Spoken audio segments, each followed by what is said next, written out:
to another episode of the Welcome to My Tent podcast. I'm your host, Sarah Johnston, and we are here today with a solo episode. And I have been wanting to make these solo episodes a little bit shorter with some more digestible information that you can all utilize, listen to, and think about as you're on your own journeys. And so today I really want to talk about the concept of small habits, because it's something that comes up in conversation for me frequently, where a lot of the clients that I'm speaking to, as well as myself, work through this mindset shift around small habits adding up to the greater whole. I've talked about this a ton on here, both on the podcast, on social, that mindset work is incredibly important as we're thinking about personal development and growth journeys.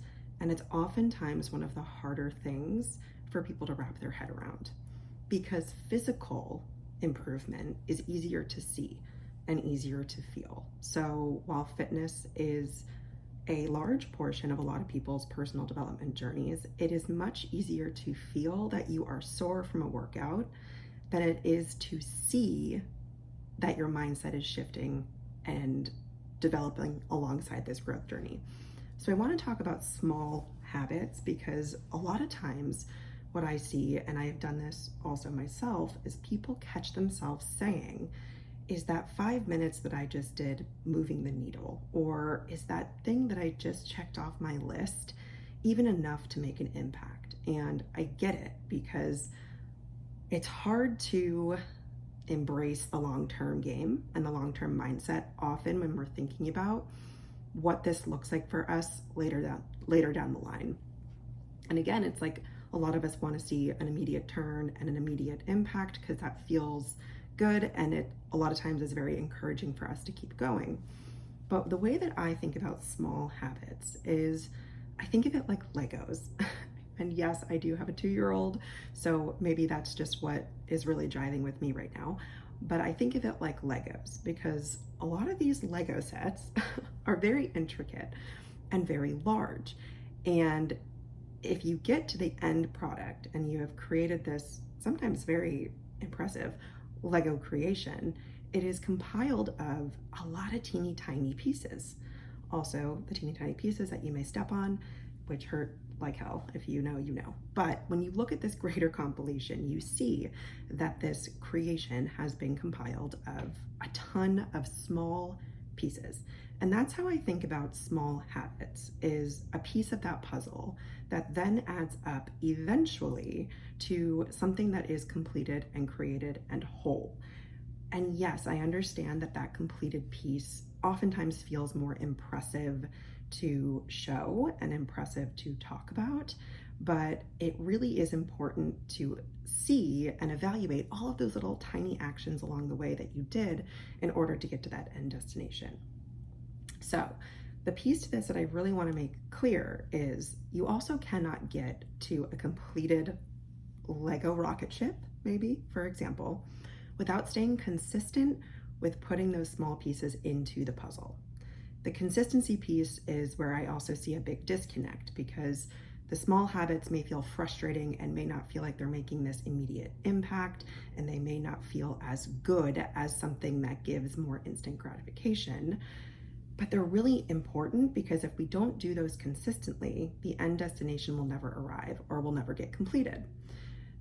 So yes, those 5-minute actions 100% matter to the greater impact of the whole. And I think the important piece is how we talk to ourselves around that and how we think of those pieces, knowing that eventually they're going to compile. So we can also do some math here, and I am no mathematician, so please forgive me if my math is a little shaky. But say you do something consistently for 5 minutes every single day, 20, 25, 30, 35 minutes a week. There you go. So you now have already taken, this was just 5 minutes, to this was 35 minutes in a week. Now multiply that by a month, multiply that by a year, multiply that by 2, 3, 4, 5, 10 years.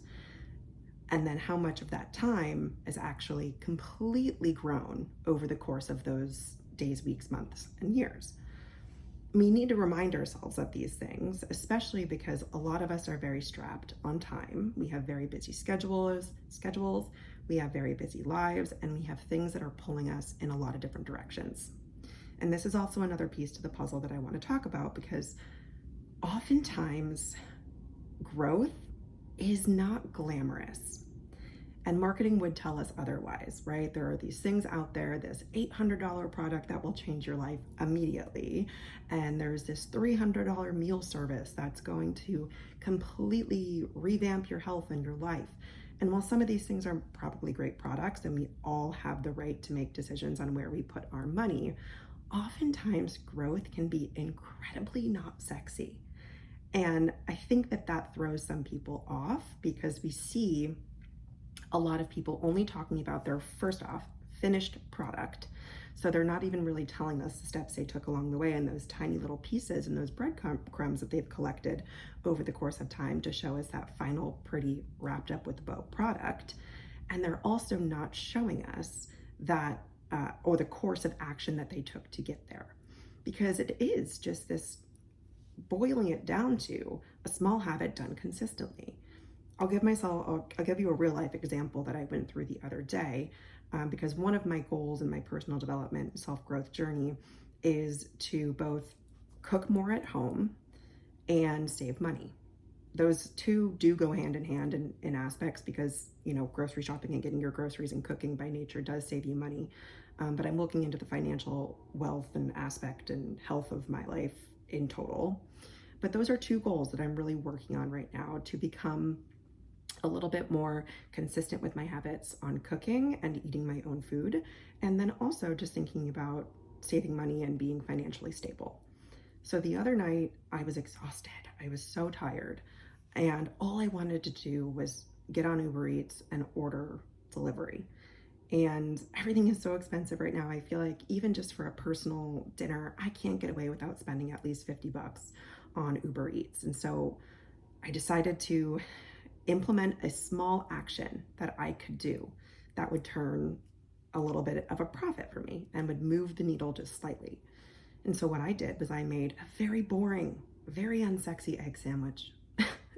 I also didn't have it in me to cook some complex meal. I just didn't have that level of energy. So I took 5 minutes to make an egg and put it on some toasted bread with some avocado.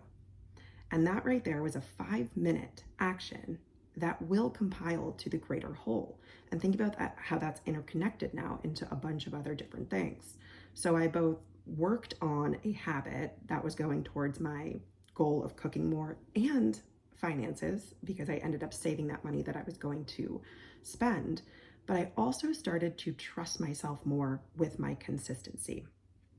So we're now tying the consistency piece back into the small habit. The more often we promise ourselves that we're going to do something, even if it is a 5-minute activity, and the more times that we complete that, we are either sometimes consciously or subconsciously training ourselves to trust ourselves, to say, I know that I can live up to the actions that I set out for to keep going on this journey.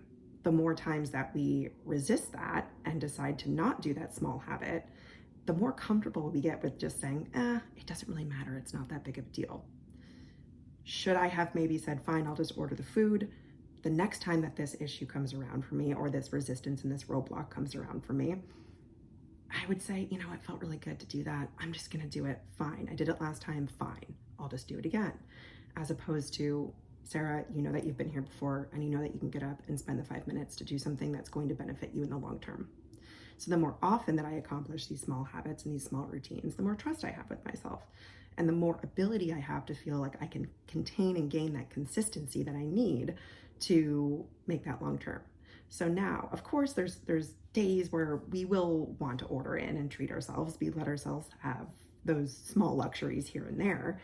But if I come up into this resistance and this roadblock, let's say 25 times in a year, and I opt to trust myself to stay consistent, think about that. An average of $50 for an Uber Eats order times 25, how much money I'd be saving in that year, and how that contributes to my goal of being more mindful of my spending and understanding where my money is going. That's 25 times that I have trusted myself to stay consistent, which means I can then translate that to other goals and other habits.